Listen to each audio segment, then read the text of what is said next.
Hello and welcome to Edufit. तो अब तक हमने ब्लैक बॉडी रेडिएशन जो है वो देख लिया था, उसकी एक्सप्लेनेशन भी हमने देख ली थी। और अब हम फोटो इलेक्ट्रिक इफेक्ट की तरफ बढ़ते हैं। लेकिन फोटो इलेक्ट्रिक इफेक्ट से पहले हम देख लेते हैं एक बार प्लैंक्स क्वांटम थ्योरी एक बार हम दोबारा से देख लेते हैं। उसके कुछ पॉइंट्स जो हैं वो देख लेते हैं और एक्सप्रेशंस जो हैं जो कि आगे यूज़ होने वाले हैं वो भी हम देख लेते हैं। तो सबसे पहले हम देखते हैं Planck's quantum theory. Planks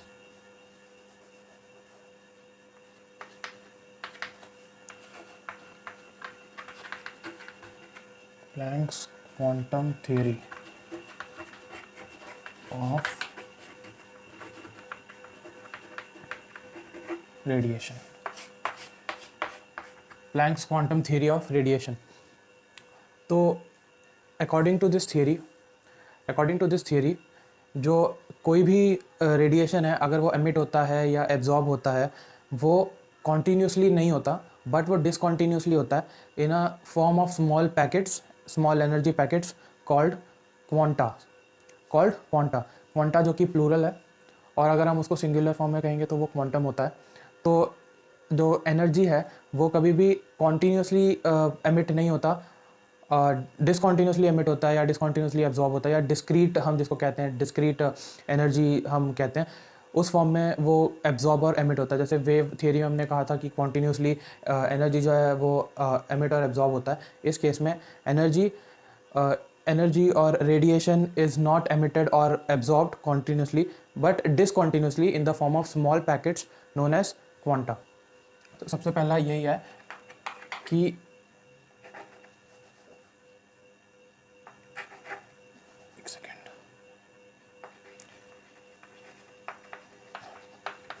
radiations are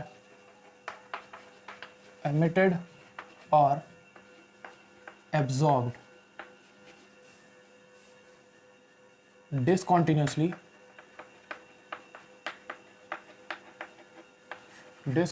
हम ब्रैकेट में लिख देते हैं not in continuous manner in a form of small packets called quanta. Small packets called quanta. और इसी क्वांटा को जो है हम फोटोन भी कहते हैं।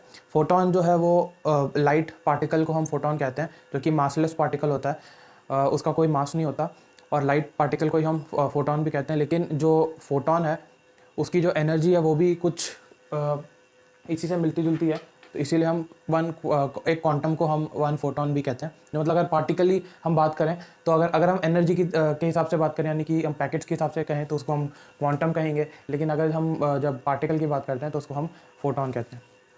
दूसरा है द एनर्जी। जो एनर्जी है जो कि एमिटेड रेडिएशन जो एमिट हुआ है या फिर एब्जॉर्ब हुआ है, उसकी जो एनर्जी है वो डायरेक्टली प्रोपोर्शनल होती है फ्रीक्वेंसी के। वो डायरेक्टली प्रोपोर्शनल होती है उस रेडिएशन के फ्रीक्वेंसी के। तो energy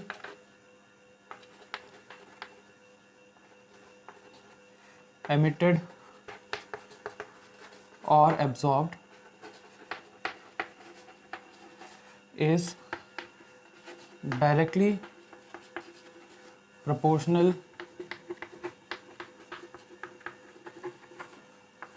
to the frequency of the radiation,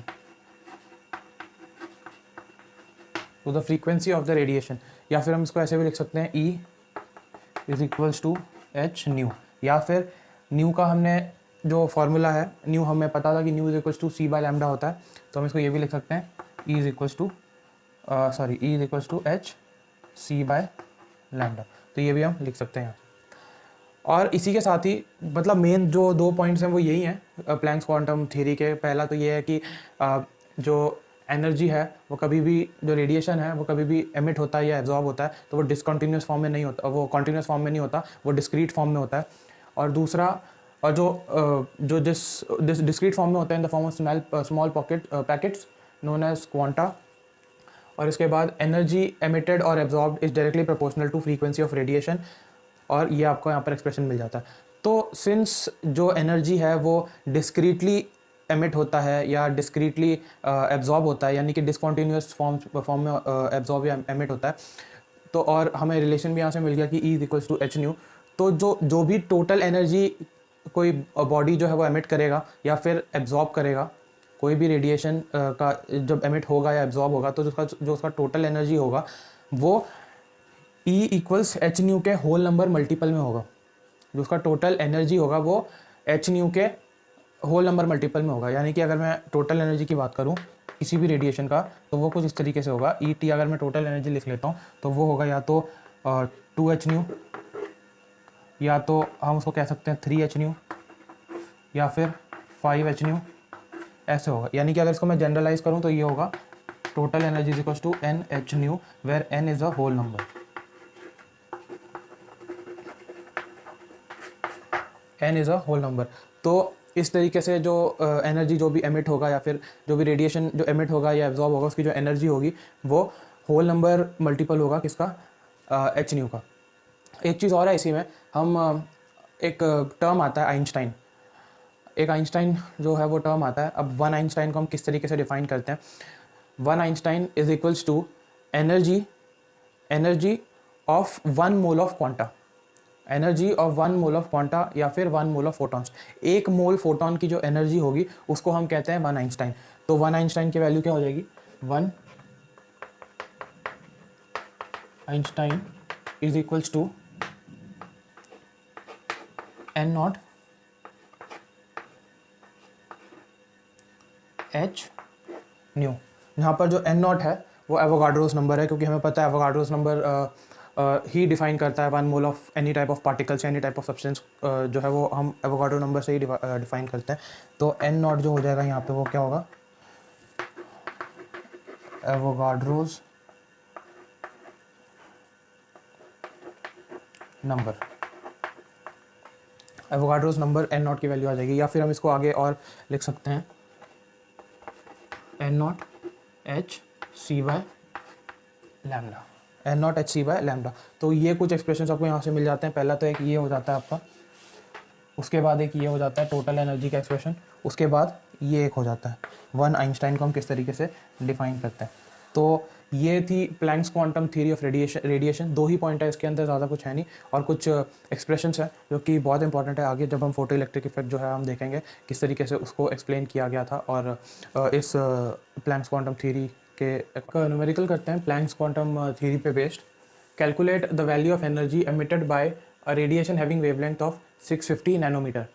तो हमें पता है कि E is equals to H nu which is equals to H C by lambda, E is equals to H nu which is equals to H C by lambda, ये हमें पता है। एक चीज़ और है जो कि मैंने पिछले वीडियो में आपको बताया था, अभी जब मैं प्लैंक्स थ्योरी एक्सप्लेन कर रहा था तब शायद मैंने आपको नहीं बताया था कि प्लैंक्स कांस्टेंट होता है H, E जो है वो डायरेक्टली प्रोपोर्शनल होता है न्यू के, और यहाँ से कांस्टेंट आ जाता है E is equals to H nu. तो जो प्लैंक्स कांस्टेंट की वैल्यू होती है वो भी एक बार आप दोबारा से नोट कर लेना, H is equals to 6.626 into 10 power -34 joule second. तो ये वैल्यू होती है प्लैंक्स कांस्टेंट की।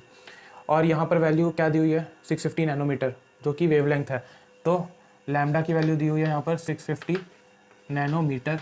अब इसको हम SI यूनिट्स में लिख लेते हैं, 650 into 10 power -9 metre which is equals to 6.5 into 10 power -7 metre.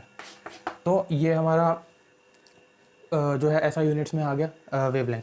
अब दोनों चीज़ें हैं हमारे पास। C की वैल्यू भी हमें पता है कि C क्या होता है, 3 इंटू 10 पावर 8 मीटर पर सेकेंड। तो C की वैल्यू भी हमारे पास, लैम्डा भी है, H भी है, सीधे सीधे हम एनर्जी यहाँ से निकाल सकते हैं।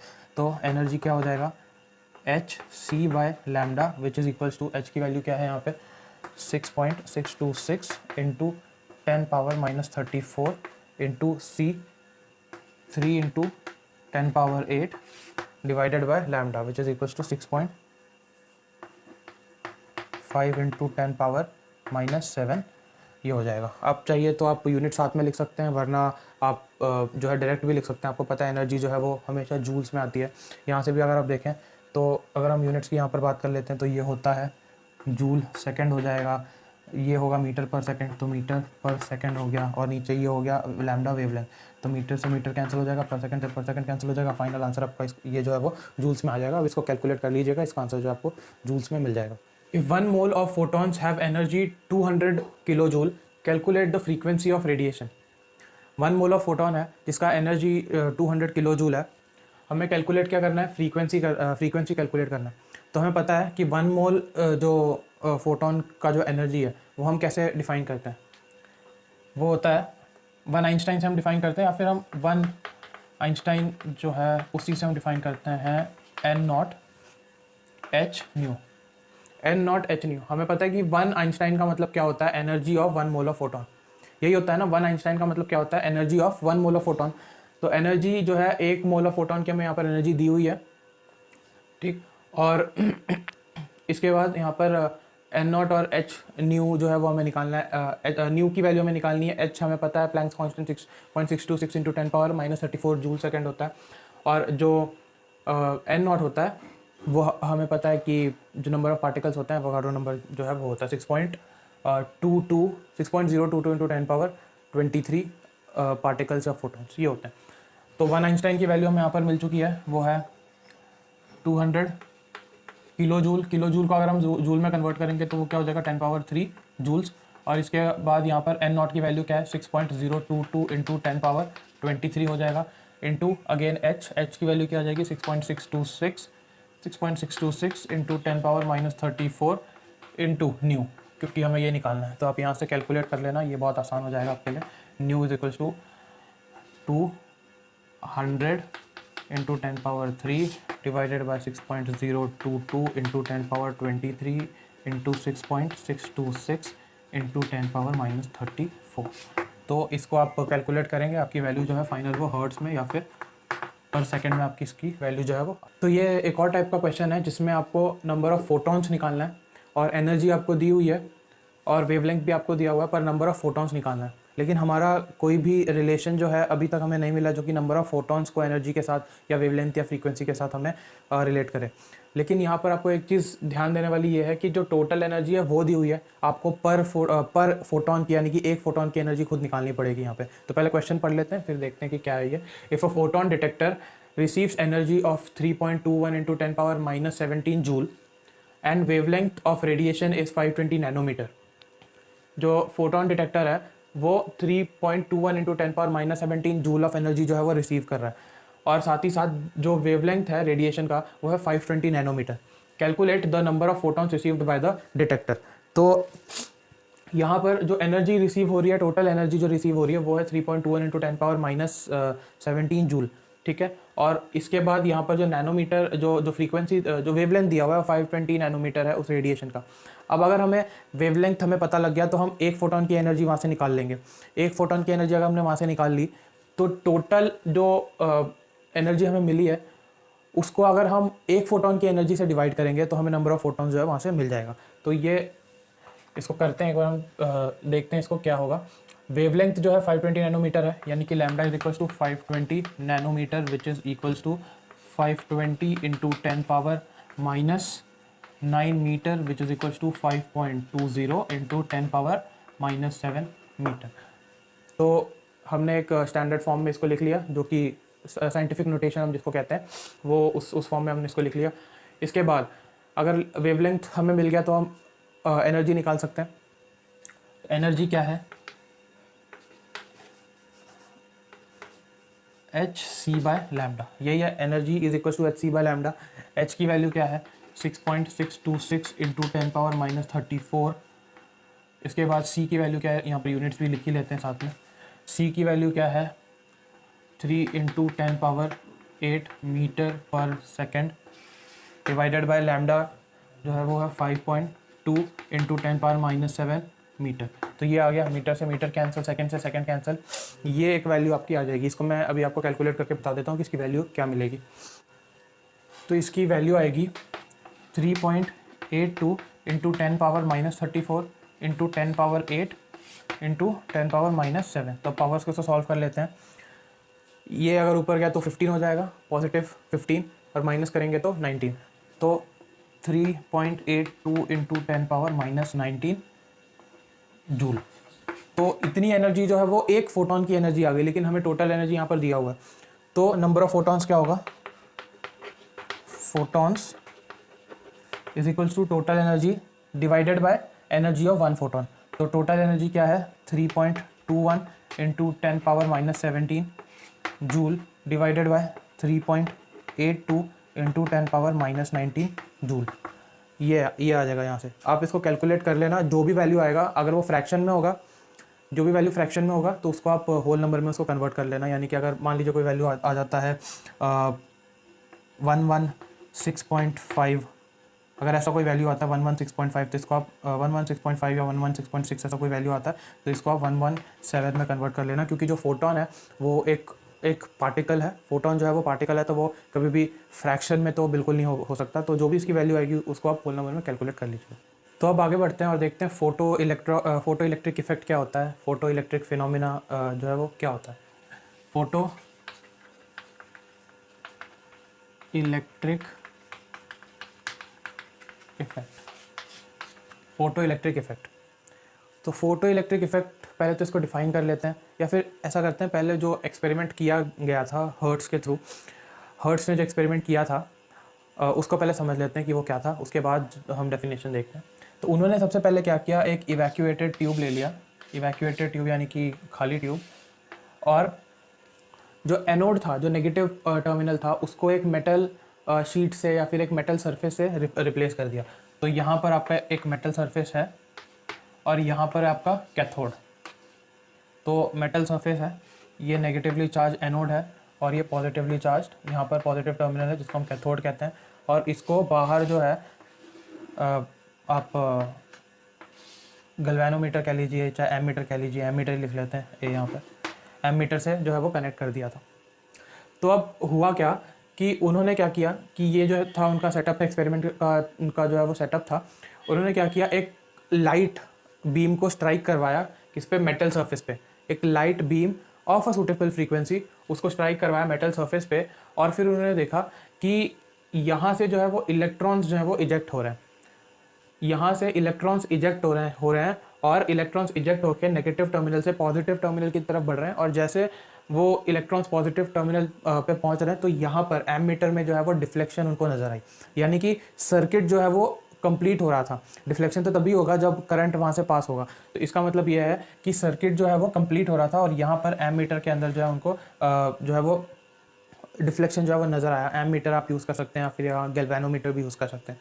तो यहाँ पर जो है वो करंट उनको थोड़ा सा मिला। तो उन्होंने क्या किया कि यहाँ से कोई रेडिएशन जो है इसके ऊपर फॉल कराया मेटल सरफेस पे, और यहाँ से जो है इलेक्ट्रॉन्स इजेक्ट हुए इस डायरेक्शन में।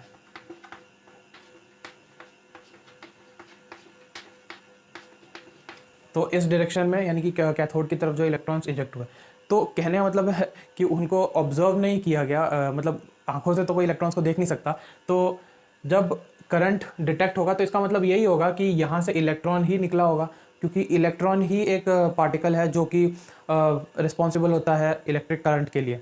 तो यहाँ से इलेक्ट्रॉन ही निकला होगा जो कि यहाँ तक पहुँचा होगा, और उसके वजह से जो एमीटर या गैल्वेनोमीटर में हमें डिफ्लेक्शन जो है वो मिली होगी।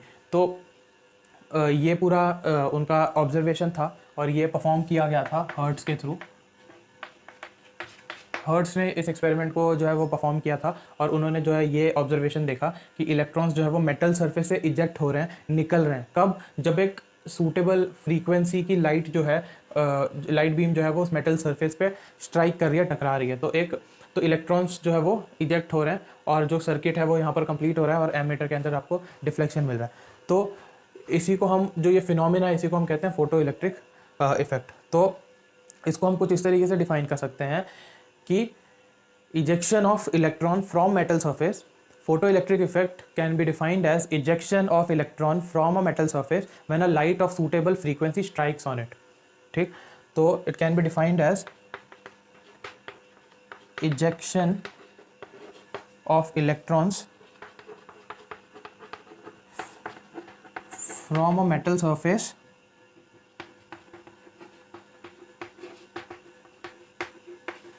when a light of suitable frequency strikes on it.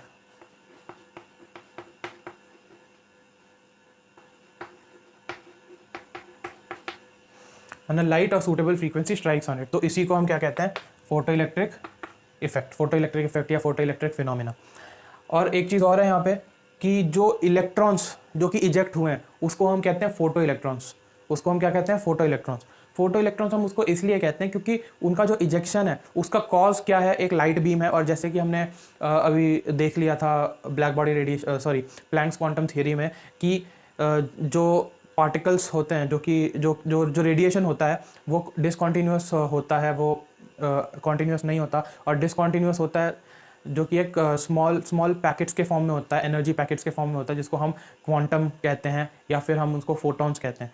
तो फोटॉन्स जो है वो पार्टिकल वो रिस्पॉन्सिबल है, वो ही फोटॉन जो है वो ही इस लाइट बीम के अंदर है। और जब वो लाइट बीम जो है स्ट्राइक कर रहा है किसी मेटल सरफेस पे और इलेक्ट्रॉन रिलीज हो रहा है तो रिस्पॉन्सिबल अल्टीमेटली कौन हुआ, फोटॉन ही हुआ। इसीलिए हम इसको फोटो इलेक्ट्रिक इफेक्ट कहते हैं, या फिर जो इलेक्ट्रॉन्स इजेक्ट होते हैं उसको हम फोटो इलेक्ट्रॉन्स कहते हैं। तो ये पूरा एक एक्सपेरिमेंट था और हमने डेफिनेशन देख लिया। कुछ पॉइंट्स हैं जो फोटो इलेक्ट्रिक इफेक्ट के, वो भी हम अभी के अभी देख लेते हैं साथ के साथ।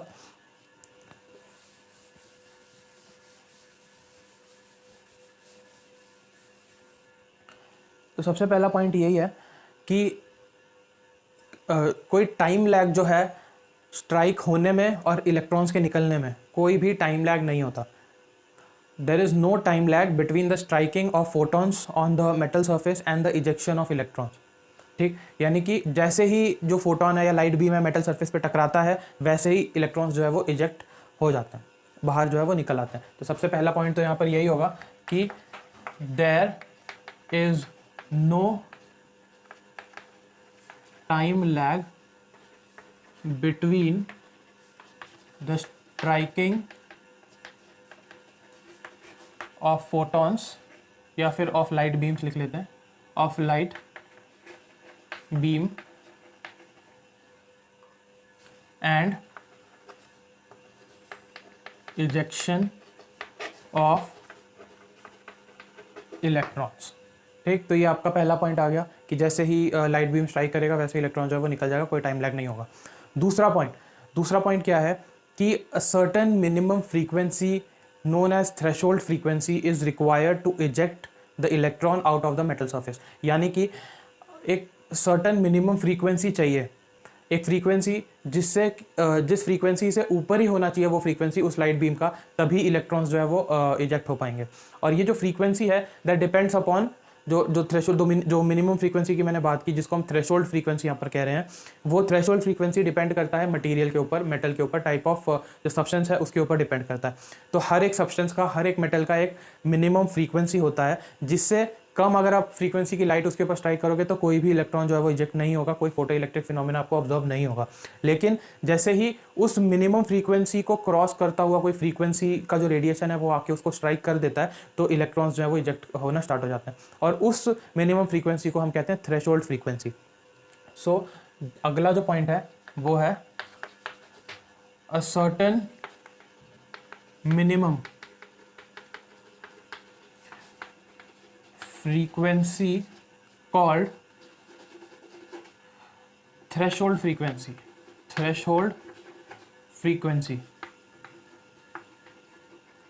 जिसको हम न्यू नॉट से रिप्रेजेंट करते हैं। न्यू नॉट से हम उसको डिनोट करते हैं, जैसे कि हम फ्रीक्वेंसी को न्यू से डिनोट करते हैं तो वो न्यू नॉट से डिनोट होता है। न्यू नॉट जो है वो एक मिनिमम फ्रीक्वेंसी जिससे कि ज़्यादा की फ्रीक्वेंसी हमें चाहिए होगी फोटो जो इलेक्ट्रॉन्स है उसको इजेक्ट करने के लिए। So a certain minimum frequency called the threshold frequency is required to eject electrons from the metal surface. तो ये एक सेकेंड पॉइंट हो गया। थर्ड पॉइंट, जब फोटॉन्स जो है या लाइट बीम जो है स्ट्राइक कर चुके होंगे उसके बाद इलेक्ट्रॉन्स निकल चुके होंगे तो इलेक्ट्रॉन्स की जो है वो कुछ एनर्जी होगी, और क्योंकि वो इलेक्ट्रॉन्स मोशन में होंगे तो वो एनर्जी कैसी होगी, काइनेटिक एनर्जी होगी। इलेक्ट्रॉन्स मोशन में होंगे तो वो काइनेटिक एनर्जी होगी। आपको पता होना चाहिए ये चीज़ कि जब भी कोई पार्टिकल या जब भी कोई बॉडी जो है वो मोशन में होता है तो उसकी सारी एनर्जी जो है वो स्टोर किस फॉर्म में होती है, काइनेटिक एनर्जी के फॉर्म में होती है। तो अगर इलेक्ट्रॉन्स हमने जैसे उस डायग्राम में भी देखा था कि जब पार्टिकल जो है फोटोन जो है वो मेटल सर्फेस पे स्ट्राइक कर रहा है तो वहाँ से इलेक्ट्रॉन्स जो है वो इजेक्ट हो रहे हैं। तो इलेक्ट्रॉन्स जब बाहर निकल रहे हैं मेटल सर्फेस के तो वो मूविंग है, वो मूव हो रहे हैं। अगर वो मूव हो रहे हैं तो उनकी जो एनर्जी है वो किस फॉर्म में स्टोर हो रही है, काइनेटिक एनर्जी के फॉर्म में स्टोर हो रही है। तो kinetic energy of moving electrons kinetic energy of moving electrons will depend upon the frequency of incident radiation. यानी कि जो फोटॉन्स जो रेडिएशन फॉल करवाया गया उसका जो फ्रीक्वेंसी है, उसकी जो फ्रीक्वेंसी है उस पर डिपेंड करेगी काइनेटिक एनर्जी किसकी, इलेक्ट्रॉन्स की। ठीक, इलेक्ट्रॉन्स की जो काइनेटिक एनर्जी है इजेक्ट होने के बाद, इजेक्टेड इलेक्ट्रॉन्स की जो काइनेटिक एनर्जी है will depend upon the frequency of incident radiation. तो ये एक आपका थर्ड पॉइंट आ जाता है यहाँ पर कि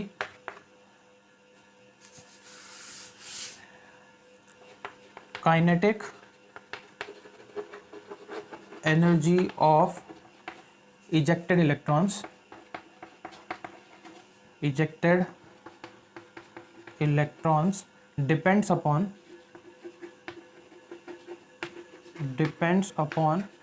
the frequency of the incident radiation, of the frequency of the incident radiation. एक चीज़ और है जो कि मैं आपको अभी बता देता हूँ इससे पहले कि मैं भूल जाऊँ, क्योंकि एक बहुत अच्छा एग्जांपल मेरे को भी मिला है जो सेकंड पॉइंट है उसको एक तरीके से वो जस्टिफाई करता है कि जैसे यहाँ पर लिखा है कि एक थ्रेशोल्ड फ्रीक्वेंसी हर एक सब्सटेंस का होता है, मिनिमम फ्रीक्वेंसी जो कि उतनी उससे ज़्यादा की फ्रीक्वेंसी होनी चाहिए इंसिडेंट रेडिएशन की, तब भी वहाँ से इलेक्ट्रॉन जो है वो इजेक्ट होगा। पोटेशियम जो मेटल है जिसको हम के से रिप्रेजेंट करते हैं, पोटेशियम, इसकी जो इस पर एक एक्सपेरिमेंट किया गया कि इसके ऊपर रेड लाइट जो है वो जाके स्ट्राइक करवाया गया। रेड कलर का लाइट जो है आप इसके ऊपर स्ट्राइक करवाओ, कोई भी यहाँ से इलेक्ट्रॉन्स जो है इजेक्ट नहीं होगा। आप कितने भी समय तक और उसकी इंटेंसिटी कितना भी बढ़ाकर आप रेड कलर के लाइट को उसके ऊपर स्ट्राइक करवाओ, कोई भी इलेक्ट्रॉन जो है वो एमिट नहीं होगा, कोई भी इलेक्ट्रॉन्स इजेक्ट नहीं होगा।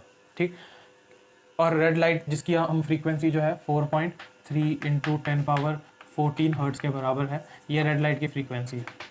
ठीक है, और जैसे ही इसके ऊपर येलो लाइट फॉल करवाया गया, द मोमेंट उसके ऊपर फॉल हुआ येलो लाइट, वैसे इलेक्ट्रॉन्स जो है वो निकलने स्टार्ट हो गए। और उसकी जो फ्रीक्वेंसी थी येलो लाइट की वो थी 5.3 × 10⁻4 हर्ट्ज़, 5.3 × 10⁻4 हर्ट्ज़। और जो थ्रेशोल्ड फ्रीक्वेंसी थी किसकी, पोटेशियम की थ्रेशोल्ड फ्रीक्वेंसी वो थी μ0 = 5 × 10⁻14 हर्ट्ज़। तो आप यहाँ पर देख सकते हैं कि 5 × 10⁻14 हर्ट्ज़ जो कि थ्रेशोल्ड फ्रीक्वेंसी थी किसकी, पोटेशियम की, उससे कम की जब हमने रेडिएशन उसके ऊपर डाली, उस फ्रीक्वेंसी से कम की रेडिएशन जब उसके ऊपर हमने स्ट्राइक करवाई तो कोई इलेक्ट्रॉन्स नहीं निकला। उसकी इंटेंसिटी कितनी भी बढ़ा दीजिए आप, नहीं निकलेगा इलेक्ट्रॉन। कितनी भी देर तक आप उसके ऊपर उसको स्ट्राइक करवाते रहिए, नहीं निकलेगा जब तक जो फ्रीक्वेंसी है थ्रेशोल्ड फ्रीक्वेंसी से ज़्यादा ना हो। लेकिन जैसे ही हमने येलो लाइट जिसकी फ्रीक्वेंसी आप यहाँ पर देख सकते हैं 5 है यहाँ पर और यहाँ पर 5.3 है, यानी कि इसकी फ्रीक्वेंसी ज़्यादा है पोटेशियम के थ्रेशोल्ड फ्रीक्वेंसी से, तो द मोमेंट इट स्ट्राइक वो वैसे ही जो है वो निकलना स्टार्ट हो गया, इलेक्ट्रॉन जो है वहाँ से इजेक्ट होने शुरू हो गए। तो ये एक एग्जाम्पल है जो कि आपका जो सेकेंड पॉइंट है यहाँ पर उसको बहुत ईजीली, बहुत ही आसानी से जस्टिफाई करता है। इसके बाद थर्ड पॉइंट हमने देख लिया कि काइनेटिक एनर्जी है जो इलेक्ट्रॉन्स की वो डिपेंड करती है फ्रीक्वेंसी ऑफ इंसिडेंट रेडिएशन पे। अब एक चीज़ और आ जाता है कि यहाँ पर आप सीधी तरीके से देख सकते हैं कि जो एनर्जी डिपेंडेंस है, यहाँ पर आप देख सकते हैं कि जो एनर्जी डिपेंडेंस है वो जो है फ्रीक्वेंसी पे है, ना कि इंटेंसिटी पे। इंटेंसिटी पे नहीं है, जो कि हमें वेव थियरी में हमने डिस्कस किया था कि जो इंटेंसिटी है वही डिफाइन करती है एनर्जी को, पर यहाँ पर ऐसा कुछ नहीं है। यहाँ पर जो एनर्जी है वो कौन डिफाइन कर रहा है, एक तरीके से एनर्जी पैरामीटर को डिफाइन करने वाला यहाँ पर है फ्रीक्वेंसी। अब एक पॉइंट यहाँ पर और है कि जो एनर्जी जो नंबर ऑफ इलेक्ट्रॉन्स हैं, नंबर ऑफ इलेक्ट्रॉन्स जो कि एक सेकेंड में इजेक्ट हो रहे हैं वो डिपेंड कर रहा है इंटेंसिटी पे। एक सेकेंड में कितने इलेक्ट्रॉन्स बाहर निकल रहे हैं, एक सेकेंड में कितने इलेक्ट्रॉन्स इजेक्ट हो रहे हैं, that depends on the intensity of the incident radiation. ठीक है, तो ये पॉइंट भी हम यहाँ पर लिख लेते हैं। ये पॉइंट है कि the number of electrons ejected per second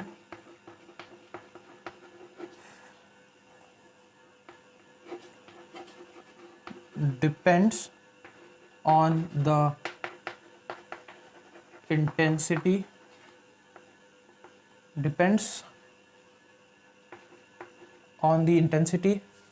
of the incident radiation. So the number of electrons ejected per second depends upon the intensity of the ejected radiation. यानी कि इलेक्ट्रॉन्स इजेक्ट हो रहे हैं, इलेक्ट्रॉन्स क्या है, charge हैं, electrons charge हैं, और 1 सेकेंड में यानी कि चार्ज पर टाइम क्या होगा यहाँ पर, current, charge divided by time. हमें अब अपने शायद 10th क्लास में पढ़ा होगा कि चार्ज जो होता है Q/T, इसी को हम कहते हैं करंट। तो चार्ज बाय टाइम यानी कि करंट, जो करंट फोटो इलेक्ट्रिक करंट जो वहाँ पर जनरेट होगा, फोटो इलेक्ट्रिक करंट जो जनरेट होगा वो डिपेंड करेगा लाइट की इंटेंसिटी पे, वो फ्रीक्वेंसी पे डिपेंड नहीं करेगा। ठीक है, फ्रीक्वेंसी पे जो एनर्जी, काइनेटिक एनर्जी जो है, जो कि इजेक्टेड इलेक्ट्रॉन्स की है, वो डिपेंड करेंगी। लेकिन जो इंटेंसिटी है, जो करंट है, या फिर नंबर ऑफ इलेक्ट्रॉन्स इजेक्टेड पर सेकेंड, या फिर फोटो इलेक्ट्रिक करंट हम जिसको कहते हैं, वो डिपेंड करेगा कि कितना जो है उस लाइट की इंटेंसिटी है। ठीक, अब इंटेंसिटी का मतलब क्या होता है, यहाँ पर एक चीज़ समझनी बहुत ज़रूरी है कि यहाँ पर फ्रीक्वेंसी और इंटेंसिटी का मतलब फिजिकल सेंस में क्या होगा। देखो, फ्रीक्वेंसी क्या होता है कि अगर एक फोटोन है उसका कितना ज़्यादा एनर्जी है, क्योंकि फ्रीक्वेंसी हमने देखा था क्या नाम है, जो प्लैंक्स कांस्टेंट ऑफ रेडिएशन है, उस केस में हमने जो फ्रीक्वेंसी है वो देखा था कि वो डायरेक्टली प्रोपोर्शनल है एनर्जी के, यानी कि अगर जिसकी फ्रीक्वेंसी जितनी ज़्यादा होगी उसकी एनर्जी भी उतनी ज़्यादा होगी। तो यहाँ पर अगर हम इंसिडेंट रेडिएशन की बात करें या फिर जो फोटोन आ रहा है उसकी बात करें, तो जितनी ज़्यादा उसकी फ्रीक्वेंसी उतनी ज़्यादा उसकी एनर्जी। तो अगर एक फोटोन जिसकी फ्रीक्वेंसी इतनी ज़्यादा है और वो आकर, मतलब इतनी ज़्यादा है कि जो थ्रेशोल्ड फ्रीक्वेंसी है उससे ज़्यादा है, और वो अगर स्ट्राइक कर देगा तो वहाँ से इलेक्ट्रॉन्स जो इजेक्ट हो जाएंगे। और अगर उसकी फ्रीक्वेंसी थ्रेशोल्ड फ्रीक्वेंसी से बहुत ज़्यादा है तो जो इजेक्टेड इलेक्ट्रॉन्स होंगे उसकी काइनेटिक एनर्जी भी और ज़्यादा होगी। यहाँ पर नंबर की बात नहीं हो रही, यहाँ पर एनर्जी की बात हो रही है। फ्रीक्वेंसी यानी कि एक तरीके से आप उसको समझ लीजिए कि फ्रीक्वेंसी ज़्यादा तो एनर्जी ज़्यादा। लेकिन हम नंबर की बात कब करते हैं, इंटेंसिटी में। इंटेंसिटी के केस में हम नंबर की बात करते हैं कि जब इंटेंसिटी, अगर मैं कह रहा हूँ कि इंटेंसिटी ज़्यादा है तो इसका मतलब है कि फोटॉन्स का नंबर जो है वो ज़्यादा है, फोटॉन्स का नंबर जो है वो ज़्यादा है। जो इंसिडेंट लाइट बीम है जो कि आके मेटल सरफेस पे टकरा रही है, उसमें फोटॉन्स का नंबर ज़्यादा है। या फिर हम कह सकते हैं कि जो क्वांटम है, जो स्मॉल एनर्जी पैकेट्स हैं, वो जो है उनका नंबर जो है वो बहुत ज़्यादा है, लेकिन उनके पास उतनी एनर्जी नहीं है कि वो इलेक्ट्रॉन्स को बाहर निकाल सके। तो बेशक कितना भी ज़्यादा इंटेंसिटी हो, वो इलेक्ट्रॉन्स को बाहर नहीं निकाल पाएंगे अनलेस उनकी एनर्जी जो है वो थ्रेशोल्ड फ्रीक्वेंसी या थ्रेशोल्ड एनर्जी भी हम कहेंगे, जब हम आगे देखेंगे उसमें एक टर्म आता है थ्रेशोल्ड एनर्जी। तो उतनी एनर्जी जो है वो होनी चाहिए इजेक्ट करने के लिए। या फिर मैं आपको यहीं पे समझा देता हूँ कि थ्रेशोल्ड एनर्जी क्या होता है। जैसे कि हमने अभी बात किया था, मिनिमम जो फ्रीक्वेंसी चाहिए होता है वो क्या होता है, न्यू नॉट होता है। अब अगर हम एनर्जी के फॉर्म में लिखें तो ये हो जाएगा E=H न्यू नॉट, और यहाँ पर नॉट लग जाएगा जिसको हम कहेंगे थ्रेशोल्ड एनर्जी। तो थ्रेशोल्ड एनर्जी कह लीजिए, थ्रेशोल्ड फ्रीक्वेंसी कह लीजिए। फ्रीक्वेंसी के टर्म्स में आप कहेंगे तो थ्रेशोल्ड फ्रीक्वेंसी होगा, एनर्जी के टर्म्स में कहेंगे तो थ्रेशोल्ड एनर्जी होगा। तो किसी भी मेटल सरफेस या फिर कोई भी सब्सटेंस जो है उसका एक मिनिमम एनर्जी होता है इलेक्ट्रॉन्स को इजेक्ट करने के लिए, जिसको हम कहते हैं थ्रेशोल्ड एनर्जी। तो उतना मिनिमम एनर्जी जो है वो इंसिडेंट फोटोन के पास होना चाहिए। अगर कम इंसिडेंट फोटॉन्स है, यानी कि इंसिडेंट फोटॉन्स का नंबर कम है अगर, लेकिन एनर्जी है, इतनी एनर्जी है जो कि ये थ्रेशोल्ड एनर्जी को वो सरपास कर रही है, तो वो आसानी से इलेक्ट्रॉन्स को वहाँ से इजेक्ट कर जाएगी। लेकिन अगर नंबर ऑफ फोटॉन्स जो है वो इंसिडेंट रेडिएशन में बहुत ज़्यादा है, लेकिन एनर्जी जो है वो उनकी इतनी नहीं है जो कि थ्रेशोल्ड एनर्जी को सरपास कर सके, तो आप कितना भी उसके ऊपर फॉल करवा दीजिए फोटॉन्स को, एक भी वहाँ से इलेक्ट्रॉन जो है वो हिलेगा नहीं, वो वहाँ से रिलीज जो है वो इजेक्ट जो है वो नहीं होगा। तो बेसिकली ये यहाँ पर डिफरेंस है फ्रीक्वेंसी और इंटेंसिटी के बीच में। Frequency relates with energy, frequency जो है वो सीधी तरीके से एनर्जी से रिलेट होती है, पर इंटेंसिटी जो है वो नंबर से रिलेट होता है। इंटेंसिटी का मतलब, अगर जब मैं कहूँ कि इंटेंसिटी ज़्यादा है तो इसका मतलब इंसिडेंट फोटॉन्स जो हैं उनकी संख्या ज़्यादा है, वहाँ पर उनका जो नंबर है वो ज़्यादा है।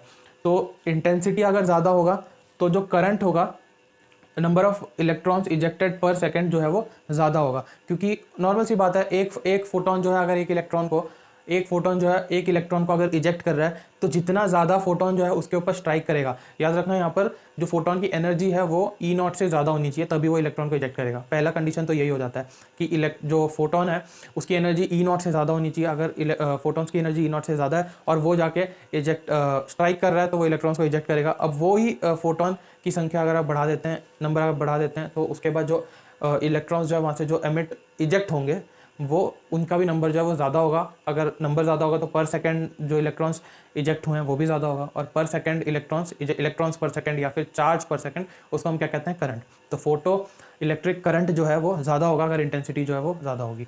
तो ये 4 पॉइंट्स यहाँ पर हैं, और इसको हम कुछ ग्राफ की मदद से भी समझ सकते हैं, तो वो भी हम देख लेते हैं साथ के साथ।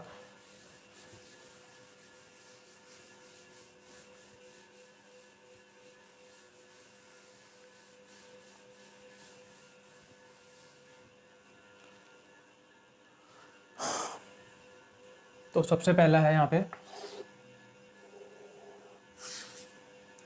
बना देते हैं।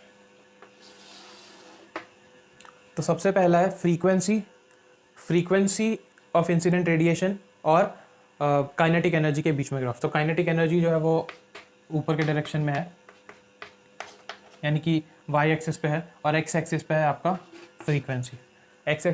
फ्रीक्वेंसी। तो ये जो है यहाँ पर जो है ज़ीरो काइनेटिक एनर्जी है, काइनेटिक एनर्जी यहाँ पर ज़ीरो है। और आपका जो इलेक्ट्रॉन है उसकी एनर्जी कुछ यहाँ पर होगी। जब वो किसी मेटल सरफेस पे होगा तो उसकी एनर्जी जो है, काइनेटिक एनर्जी, वो ज़ीरो से भी कम होगी। क्यों ज़ीरो से भी कम होगी? क्योंकि कुछ एनर्जी उसको चाहिए होगा उस मेटल सरफेस से बाहर निकलने के लिए। तो जो एनर्जी उसको मेटल सरफेस से बाहर निकलने के लिए चाहिए होगा उसी को हम कहते हैं थ्रेशोल्ड एनर्जी। ठीक है, तो अगर हम फ्रीक्वेंसी के टर्म्स में देखें तो यहाँ पर कहीं आके आपका न्यू नॉट होता है, यानी कि ये जो है इतना जो है इसको हम कहते हैं न्यू नॉट, यानी कि थ्रेशोल्ड फ्रीक्वेंसी। अब जो ग्राफ है वो कुछ इस तरीके का होगा। ये एक्चुअली एक स्ट्रेट लाइन है, थोड़ा सा इसको सही कर लेते हैं।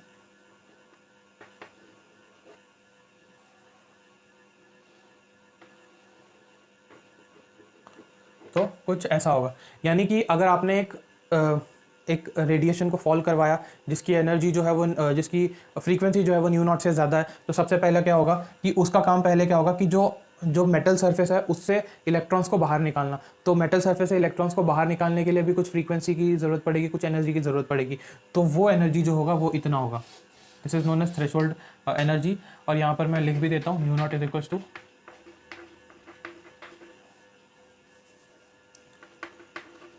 Threshold frequency. तो nu not is equal to threshold frequency. इतनी फ्रीक्वेंसी आपको देनी पड़ेगी, मिनिमम फ्रीक्वेंसी, ताकि वो इजेक्ट हो जाए इलेक्ट्रॉन। और the moment it ejects out, जैसे वो इजेक्ट कर जाएगा उसके बाद जो उसकी काइनेटिक एनर्जी है वो आप देख सकते हैं। काइनेटिक एनर्जी और जो फ्रीक्वेंसी है उसके अंदर एक लीनियर रिलेशन यानी कि जैसे जैसे आपकी जो फ्रीक्वेंसी है वो बढ़ रही है वैसे वैसे उसकी काइनेटिक एनर्जी, किसकी, इजेक्टेड इलेक्ट्रॉन की जो काइनेटिक एनर्जी है वो भी बढ़ रही है। तो इसका मतलब है कि अगर आपने कोई फ्रीक्वेंसी मान लेते हैं न्यू नॉट है और एक न्यू वन है और न्यू टू है, और यहाँ पर देख लेते हैं कि न्यू वन और न्यू टू ये दोनों ही न्यू नॉट से बड़ा है। ठीक, यहाँ पर हम मान लेते हैं कि न्यू वन और न्यू टू है, यानी कि frequency, incident frequency new one और न्यू टू वो दोनों ही थ्रेशोल्ड फ्रीक्वेंसी, किसी मेटल सरफेस, किसी मेटल के लिए किसी सब्सटेंस का जो थ्रेशोल्ड फ्रीक्वेंसी है उससे ज़्यादा है दोनों ही केसेस में। लेकिन न्यू वन जो है वो न्यू टू से छोटा है, यानी कि हम इसको ऐसे देख सकते हैं कि न्यू टू जो है वो सबसे बड़ा है और न्यू वन उससे छोटा है, और न्यू नॉट जो है वो उससे दोनों ही बड़े हैं। अगर न्यू नॉट से दोनों ही बड़े हैं तो इसका मतलब ये होगा कि इलेक्ट्रॉन्स तो इजेक्ट होंगे दोनों ही केसेस में, चाहे आप न्यू वन को फॉल करवाएं, उस रेडिएशन को फॉल करवाएं जिसकी फ्रीक्वेंसी न्यू वन है, चाहे उसको फॉल करवाएं जिसकी फ्रीक्वेंसी न्यू टू है, दोनों में से किसी को भी आप फॉल करवाएं, एनर्जी जो है वो तो इजेक्ट होगा। लेकिन यहाँ पर काइनेटिक एनर्जी इलेक्ट्रॉन्स की डिपेंड करेगी न्यू वन और न्यू टू पे। जितना ज़्यादा फ्रीक्वेंसी उतनी ज़्यादा उसकी काइनेटिक एनर्जी। तो सेम चीज़ यहाँ ये जो ग्राफ है उसी चीज़ को आपको बता रहा है यहाँ पर कि जो काइनेटिक एनर्जी होगी, मान लेते हैं KE1 लिख देता हूँ मैं, वो तब होगा जब मैंने न्यू वन को फॉल करवाया होगा, और दूसरा होगा काइनेटिक एनर्जी KE2 2 लिख लेता हूँ, वो तब होगा जब मैंने न्यू2 को फॉल करवाया होगा। तो काइनेटिक एनर्जी जो है आप यहाँ से ग्राफ से देख सकते हैं कि लीनियरली ये बढ़ता जा रहा है विथ फ्रीक्वेंसी, जैसे जैसे फ्रीक्वेंसी बढ़ रही है वैसे वैसे काइनेटिक एनर्जी भी यहाँ से बढ़ता जा रहा है। तो इस ग्राफ के वजह से आप देख सकते हैं यहाँ पर कि काइनेटिक एनर्जी जो है वो ज़्यादा होगी 2 के लिए 1 के मुकाबले। तो काइनेटिक एनर्जी 2 की काइनेटिक एनर्जी 1 से जो है वो ज़्यादा होगा, क्योंकि जो न्यू2 है वो ज़्यादा है न्यू1 के। तो ये ग्राफ जो है काइनेटिक एनर्जी और थ्रेशोल्ड फ्रीक्वेंसी के बीच में है। इसके बाद एक और ग्राफ है जो कि समझना यहाँ पर बहुत ज़रूरी हो जाता है, वो